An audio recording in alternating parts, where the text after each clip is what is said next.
Let's build a show where one of the kinds of people you'll bring on is people that do that. Let's talk to people that flip houses. Let's talk about the complications. Let's talk about the kitchen and all the problems that go into it. By doing that, you're having a dynamic conversation. You're building a relationship with somebody that's a potential referral partner. You're getting your own sound bites out of this, and it's stuff that can be informational for other people who are interested in buying like this. Or, if somebody bought a house and they're going to DIY it, maybe they're learning some stuff as well. And when they realize, because a lot of DIY people realize, oh, this is a lot, and I probably am in over my head a little bit, maybe they'll call you. That's just the entry point. But that's really the basic ideas. Who are the kinds of people that you want to talk with that can help you grow your business, whether it's direct clients, strategic partners, that kind of thing? How do you create a lane for you to naturally talk about what you do with those people where it doesn't feel salesy, it doesn't feel forced, and it opens up a good conversation?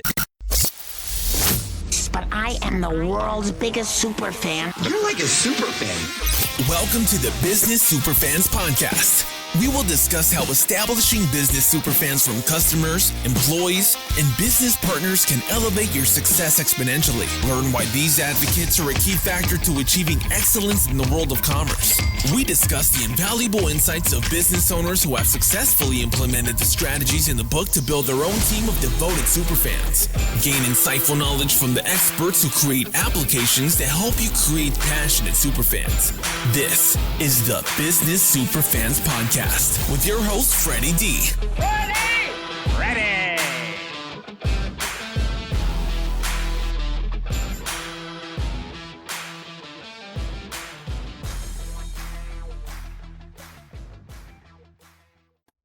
Hey, Superfan Superstar, Freddie D here. In this episode 100, we're joined by Vince Quinn, a master of the mic and a true champion of the hosting craft.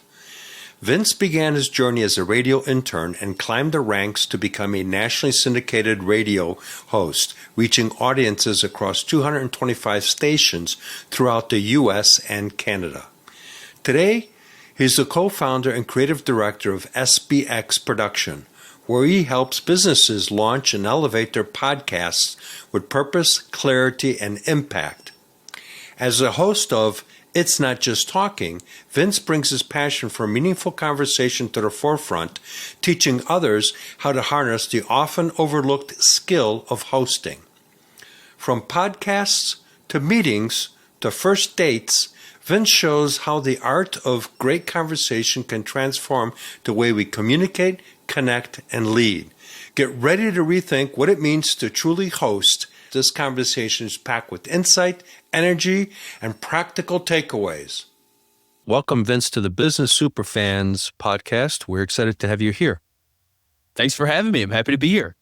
Yeah, so let's get into the backstory of how did SBX come about? There's more story to just that. How did you get from where you initially were to where you are today, helping businesses develop a podcast strategy to expand their market awareness and attract customers? Yeah, so it really started with a dream job that turned into a nightmare, to be honest with you.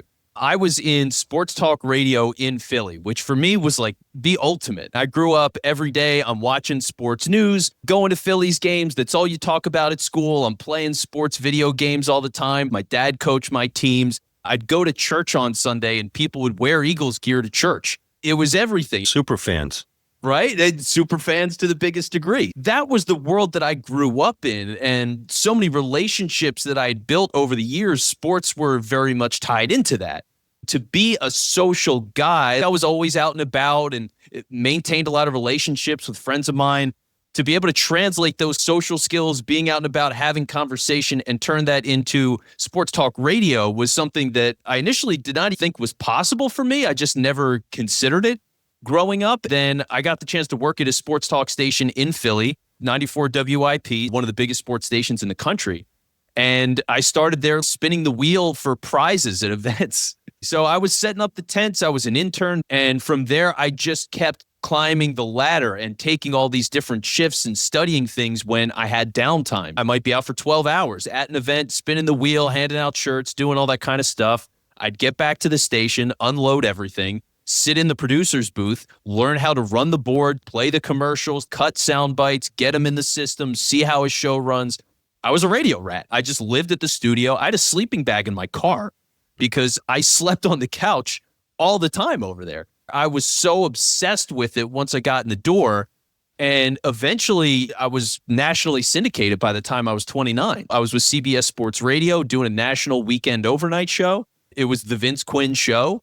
And I was also hosting in Philly at the same time. It was exhausting, man. Everything about that job, the way you have to pay attention to all the different news stories and know everything that's breaking. You're watching the games. You're coming up with opinions on players and coaches and systems and how people should react on social media. And you're just to do all of that myself at different hours of the day. I was doing overnights, but I'm also doing stuff where I'm working a morning show. I would have shifts that ended at 6 a.m. and shifts that started at 6 a.m. I had stuff in the afternoon, weekends, holidays, overnights. That was my day to day. And you're always trying to keep up. You always want to have these good opinions. Your clock's changing constantly. I had no regard for my personal health. Honestly, I was completely burnt out. I was miserable. I was depressed. I need to get out of there. I spent all this time thinking, this is my dream job. This is my opportunity. This is going to be the thing that I build my life on. And then after about 10 years in the business, I got the opportunity to go into podcasting. I took the leap because I thought that for where I was personally, emotionally, thinking about where the business was going for radio, there's been a lot of layoffs in corporate radio over the last couple of years. There were just a lot of things that lined up for me to say, this is a major risk, but it's something I feel like I have to do. And I took the leap. That's how I got started with all this. Wow, what a story. You're talking about being completely in the mix of what you were doing, but at the same time, you had no life because you're going 24/7, trying to be a jack of all trades. You become a master of none. You're trying to do everything perfectly, but something breaks. More importantly, what broke is you emotionally. Exactly. Yeah. And it was hard for me because I had so much of my identity that was built up in this, right? It is my relationships. It is all the stuff that I like to do in my free time. It was how people identified me. You know, it's, hey, I'm the sports nut. So I was always that guy. And then to be like, okay, well, now I've got to walk away from this. It took me about 9 months to fully internalize and go ahead with the decision to walk away. It was a lot of work, a lot of soul searching, but yeah, I had no life. And for a guy who used to be so social, I was out all the time. When I was a kid, I was staying over friends' houses. And in college, I was out, not always partying, but I was always out and around people. I just liked being social. And to really not have that element at all because I'm in a radio booth by myself.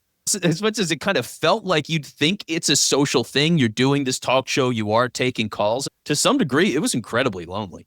So yeah, I mean, it was really hard, but eventually it just felt like the obvious thing to do. You made a transition. You remind me of when I was in the software industry as an applications guy installing software. There were times where I'd have to get up because I had to drive to another state. I was in Chicago and I'd have to go to Ohio, Philadelphia, Indiana, Missouri, and other places. I had to get up at 2 o'clock in the morning to drive to those places to get there before 8 a.m. to either install the software or put together the training to teach the engineers to go from drafting boards to 3D computer-aided design. I'd be there for a week. It wasn't like a one-day training. I was there for a whole week, and then I had to drive back. And so you're in a hotel by yourself. You don't know anybody. So I completely get the isolation aspect of it. Yeah, it was tough, but I consider myself to be a happy person. I'm always a positive guy. And like, I tried to talk it away of just, oh no, you're tired, you're frustrated. I hit a brick wall too, right? Because I'm a young guy. I was exceptionally young for my age to be at that role. When I did my first ever show, I was 25, and I mentioned that on the air. And my bosses were like, listen, you can't say how old you are until you're 40. And I was like, you're telling me I can't say how old I am for 15 years on the radio? And they were like, yeah, that's it. You can't do it. So it was such a weird thing to hide parts of my identity and not have these opportunities, because that was my 20s, my early 30s, where that was my 20s too, days. I can relate. Yeah. Talk a little bit about what does SBX Productions do today? So what we do is simplify what podcasting is for business owners, because the examples that you get when you're starting a show comes from entertainment. And it's a terrible blueprint. So many people start these shows and they think, and I've asked them when they're going to sponsor, it's not how it's going to work. You don't have a big audience. You're not doing this for entertainment necessarily. You're probably doing it more for marketing. So you want to talk about what your business does, which means you've got a very niche group. For everything that you're doing, it's really more like advertising. You are the advertiser. You are sponsoring yourself, and that's how your content should operate. When people come into it, mindset of, oh, I'm going to get sponsors, so show needs to be for big audiences, and they're not talking about what they do consistently and what skills they have in creating good sound bites for themselves. It totally misses the mark. It's why so many people get burnt out on all of this. It's a ton of work, and it's frustrating. So my whole thing is I've seen the entertainment side of things. I know what that looks like. I know what that path is, and there are principles from it that work, right? There's certain things about being able to pop and get attention and be engaging and deliver a compelling soundbite and things like that. But how do you redirect it in a way that makes it feel like your podcast isn't some kind of side project, which for a lot of people, I think it does feel that way, and instead feel like it's a part of your business. It's part of what you do every day. And therefore it's easy to talk about. You're happy to promote it, and it generates more for your business. Yeah. So how can, for example, let's just say I'm in the home improvement industry, and Sure. I do kitchen remodeling. Okay. How can a kitchen remodeler leverage a podcast to create brand awareness and attract more business for them? Yeah. So in part, it would be who's their ideal customer, right? Like, where are they getting their business from? And if some of this is, let's say, people who do a lot of flipping for houses, great. Let's build a show where one of the kinds of people you'll bring on is people that do that. Let's talk to people that flip houses. Let's talk about the complications. Let's talk about the kitchen and all the problems that go into it. By doing that, you're having a dynamic conversation. You're building a relationship with somebody that's a potential referral partner. You're getting your own sound bites out of this, and it's stuff that can be informational for other people who are interested in buying like this. Or, if somebody bought a house and they're going to DIY it, maybe they're learning some stuff as well. And when they realize, because a lot of DIY people realize, oh, this is a lot, and I probably am in over my head a little bit, maybe they'll call you. That's just the entry point. But that's really the basic ideas. Who are the kinds of people that you want to talk with that can help you grow your business, whether it's direct clients, strategic partners, that kind of thing? How do you create a lane for you to naturally talk about what you do with those people where it doesn't feel salesy, it doesn't feel forced, and it opens up a good conversation, and then just continue to do that again and build up your network and proof of concept and everything else that you're doing? Well, you said a key point there, Vince, which is you don't want to come across salesy, because at that point, people are not going to be listening anymore. It's a fine art to have that conversation and weave that in without coming across buy my stuff. Yeah. It is hard. And for people who haven't practiced doing this stuff, especially, it's hard because you don't know what a good topic is, for example. Being able to dive deep and be specific about things in a way that feels unique, that does actually reflect your expertise and differentiate you from your competition. It takes repetition, a lot of thought and practice to get there. I mean, when I was doing radio shows, I would go in 4 hours early for the show. And sometimes I would pace around for 2 of those hours going, I don't know what my main topic is. I have no idea. And I'm just throwing all this stuff at the wall in my head and laying on the floor in agony, like, please, God, please strike me with lightning so I have a topic to come up with here that I think can drive this show. Sometimes I figured it out and sometimes I didn't. But I was thinking about this stuff constantly, and the more that I did it, the better I got. There is a real art form to it. I mean, conversation is an art form. It just is. Figuring out those right ways to approach it in that very specific space with these very specific kinds of people, it's highly specialized. Yeah, I have a saying, to be terrific, you need to be specific. And if you're specific, you'll be terrific. Love it. And so if we go back to the home remodeler, I just did some basic coaching with a new general contractor doing home remodeling. They were looking at kitchens, bathrooms, and flooring, and they wanted to market all 3 services. I had a conversation. They were in a group thing that we were conducting. We did a micro mastermind. I said, you're going for all these different things. Why don't you just focus on the one vertical, which would be the biggest moneymaker, kitchen remodeling? That's the bigger project. So become known as a woman-owned kitchen remodeling service, you focus on kitchens, but can also do bathrooms and flooring. From an SEO perspective and messaging, you are the kitchen person who does all these other things as well. I think a lot of businesses get caught up in doing everything, which means they can't do anything very well.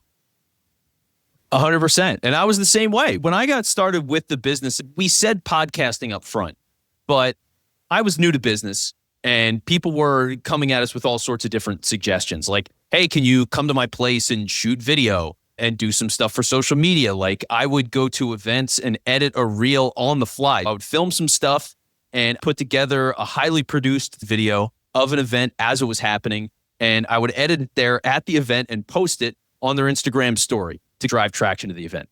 That's a ton of work. Sure. You know, it's different processes and all those different things. So we really had to learn the lesson, make the mistake, and then scale everything down. So it was a lot of removal, but now it is simplicity, right? I'm managing podcasts for business owners. My show reflects the same thing. So my whole podcast is helping business owners with their podcast. Like, it's all very direct, simple, and clean. But that's it. It takes time to get there. I don't have any regrets in that sense, but you got to take your lumps to figure it out.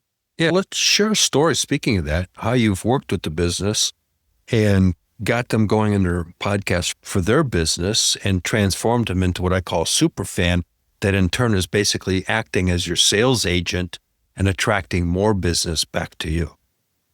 Yeah, so I've had a couple of different instances of this. One that's really fun, there's a show that I work with. It's called Why Does It Feel So Wrong to Be Human at Work?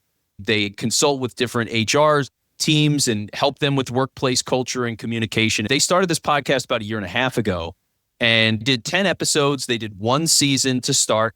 And from that, they were able to build a relationship with a conference that takes place at different spots in the US a couple times a year. So they built that relationship. They did a live version of the podcast, more interactive conversation with different people that attended. And now that's a regularly occurring event. They have the show, the rep, and the relationships they've built. Now they are on tour with it, with this conference, which is huge for them.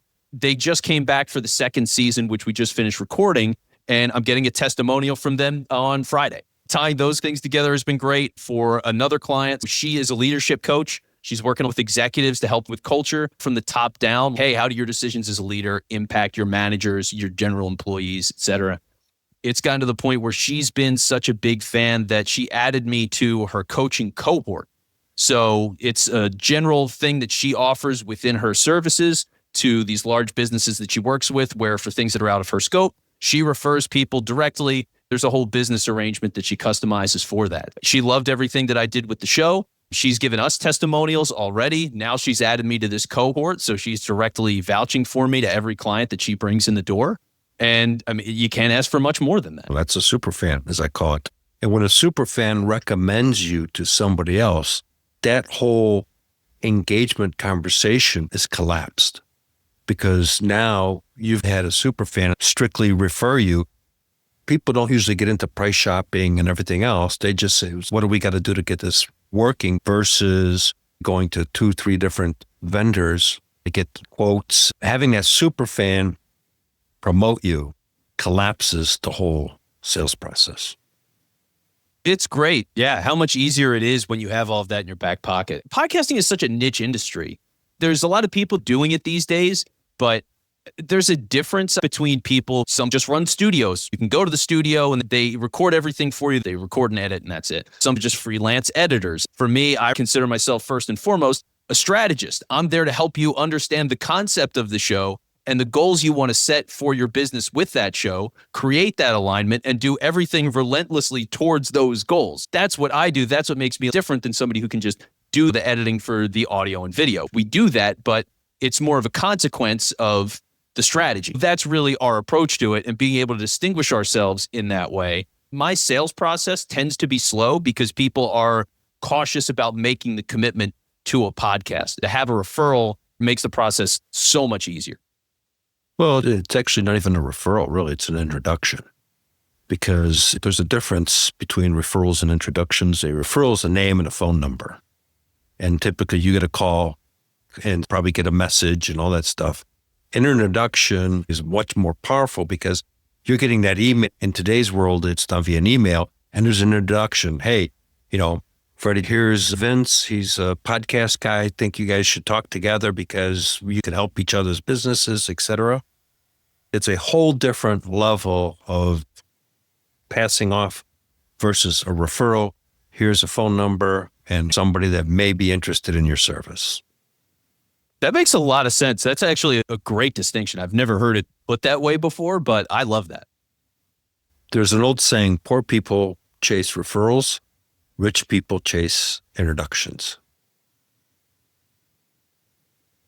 Makes a lot of sense to me. Here's the nice thing about podcasting. You've probably experienced this yourself because you're having all these different guests on the show. But yeah, you get to meet everybody. Being a producer, it's been such a benefit because I have engineers that usually sit in on the recording with people. So there's somebody from my business that is sitting on every single recording that we're a part of, which means that we get, whether it's me or somebody else, FaceTime with all of these guests from our clients. And to be able to build out those networks and the level of trust that goes with that, it's been huge. For us, part of it's the wow factor, right? The super fan element of it. People are blown away by us being hands-on to supply somebody that sits in on the recording because things go wrong. Sometimes people have issues with their connection, or they can't figure out why their microphone isn't working, or they can't hear you, or whatever it might be. So we're always assigning somebody to sit in and manage that. You need somebody who's a professional. You've booked somebody's time. That time is valuable. It's embarrassing to say, can we reschedule? I can't figure out how my microphone works. Like, it's just a terrible I've actually place to had live. that. I've had somebody that had that issue and we did have to reschedule. The reality is people don't realize the most important commodity on this planet is only one thing: time. You can't buy more of it and you can't buy it back. It's the truth. And trying to manage that is everything, because that's podcasting. So much of it is time. Business in Record, general. like- It's just in business in general, because a lot of businesses get stuck working in their business versus on their business. They're not buying back their time. To use Dan Martell's quote, that means empowering somebody else to handle a task. You might have to hang around for a little bit till they get the hang of it, but once you empower that person, they take ownership and run with it. Now you've just opened up time for you to do something else that's more important to help grow your business and become more of the face of the business versus being buried in the business. Exactly. And I've read Back Your Time, and I've recommended that to like 50 different people. It's a great book, very useful.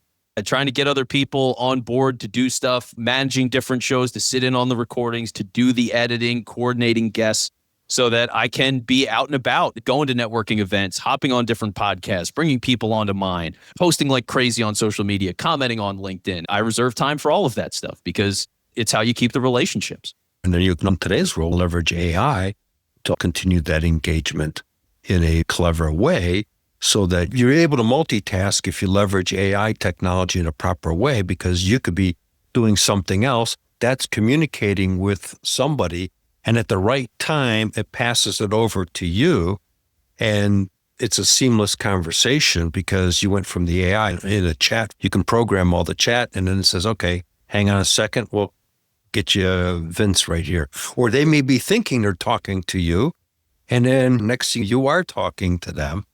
So there's a lot of clever ways people can really maximize their time and really help scale their business. And that's one of those things in a similar vein with automating, right? So I'm trying to automate certain processes, and I actually love your opinion on this. What I'm working on right now is I would love to build an automation for early stage leads, whether it's referral, introduction, for whatever it is. I want it to be that I have this conversation, and then as an automatic follow-up, 24 hours later, I'm sending them, hey, here's some free resources that I've got. Have you been around that kind of process? What generally works in those kinds of situations? I'd love to know. Yeah, it's real important because follow-up is everything. Well, if there's an inquiry that comes in, I have a rule. You get a 15-minute window to respond, especially if it's coming in through the internet. I just had a guest on recently that backed this up. She shared a story where her AC went out and she needed it fixed. She's in Florida, so they needed it fixed. And some people didn't respond back. They're on vacation. It was 4th of July or something like that. The company that responded got the business. That company has maintained contact with her ongoing. You can automate that where you provide some value. You can also say, hey, I'm just circling back. I want to reach out and see how everything's going. One of the things that I share, for example, I'll go back to home improvement. I gave somebody this idea, and I've had it for over a decade to help several remodeling companies scale. So you proposed a deal, and they're getting 3 bids for the kitchen remodel. You're the only one that says, thank you for the opportunity. That's your follow-up. Thank you for the opportunity to bid on this project. We know it's important. Most people won't do that. They'll get the bid and wait. Now, you get the project, send another thank you. This is an ongoing engagement. You can automate this, saying, thank you for selecting us. We're super excited about working with you. Here's what's going to happen for the next 90 days. So they have an idea how they can plan their life. You take pictures, etc., of the whole project. You document the project for them. You want to turn them into a superfan that can show, hey, look at this whole kitchen remodeling. So you've created a whole story. When you're done, you send another thank you for the opportunity to have done the remodeling. Then you check in 30 days later to ensure they send in their warranty paperwork.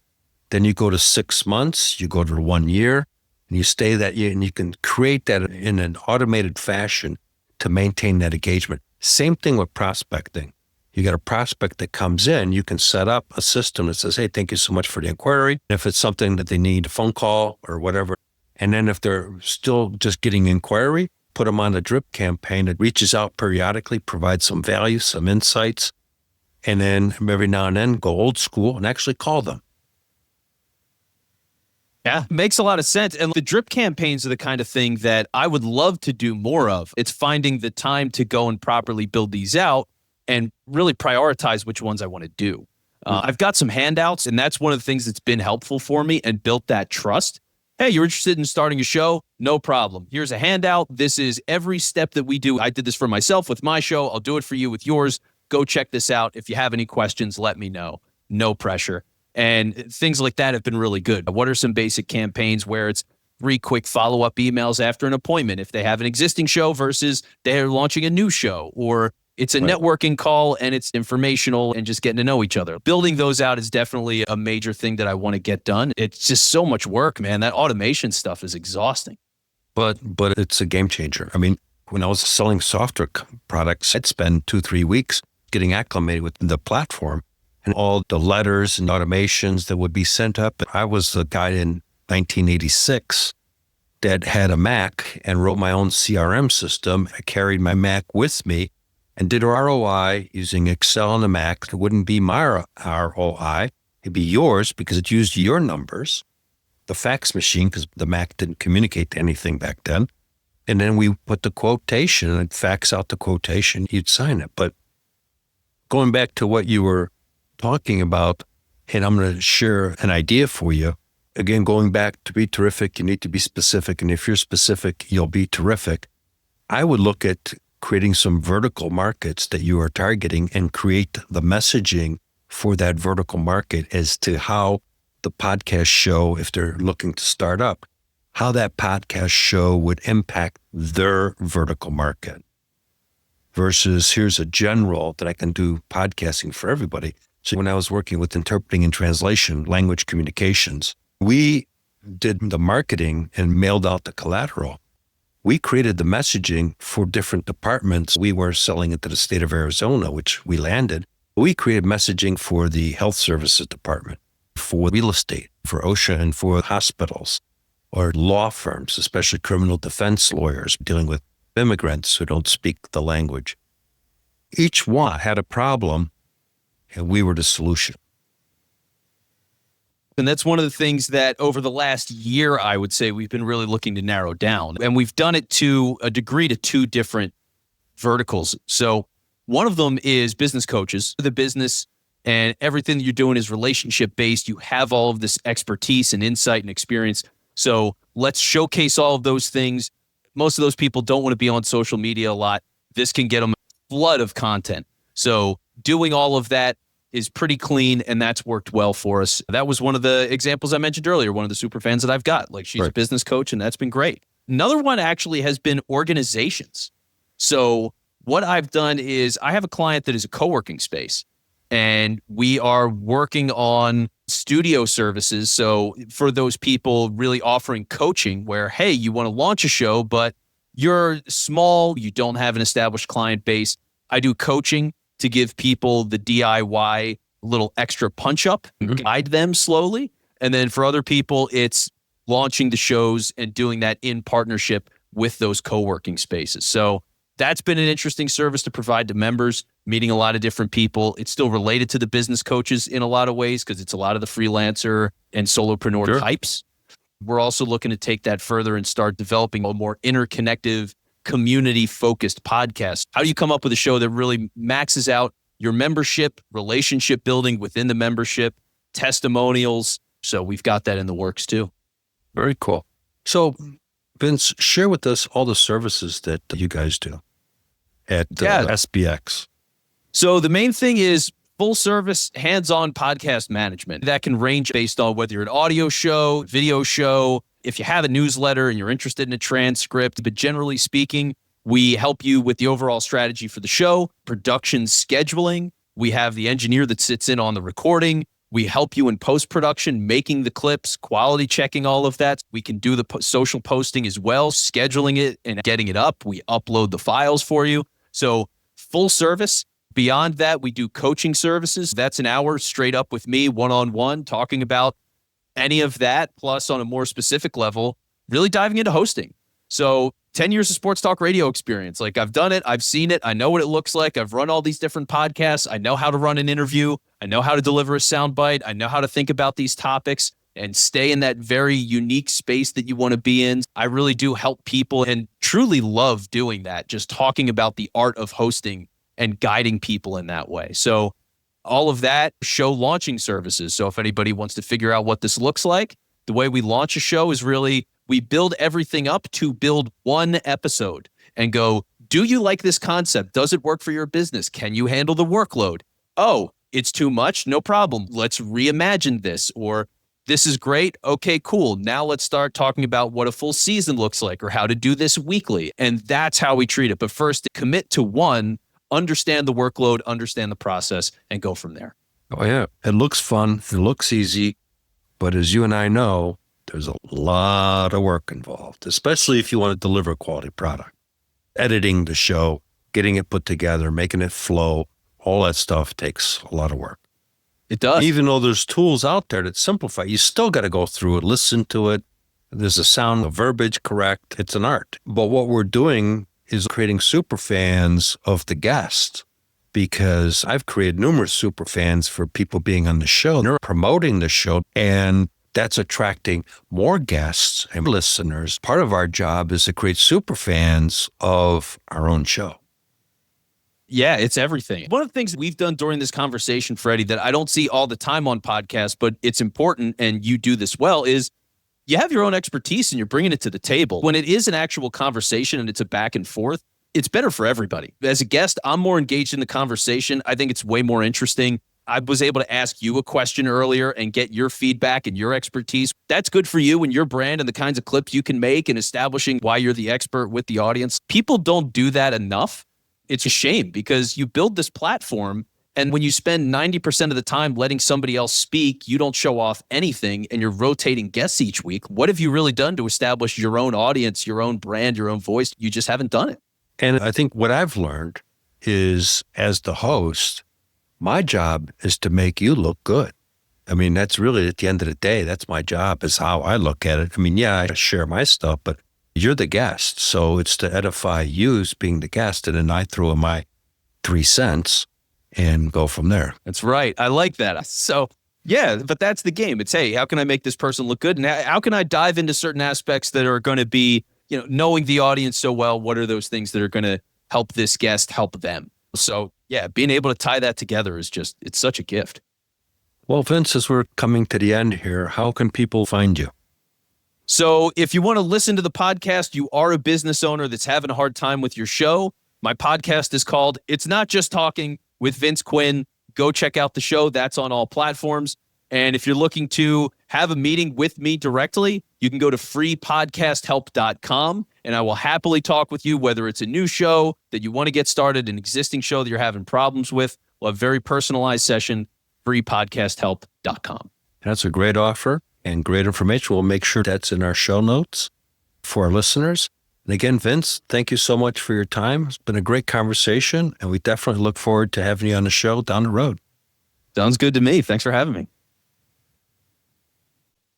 Hey, Superfans, Superstar, Freddie D here. Before we wrap, here's your 3A Playbook power move to attract ideal clients, turn them into advocates, and accelerate your business success. So here's a top insight from today's episode. If your podcast doesn't sound like a strategic extension of your business, it's just background noise, and nobody refers background noise. So here's your business growth action step. Map out 3 podcast topics that answer real questions your ideal clients ask.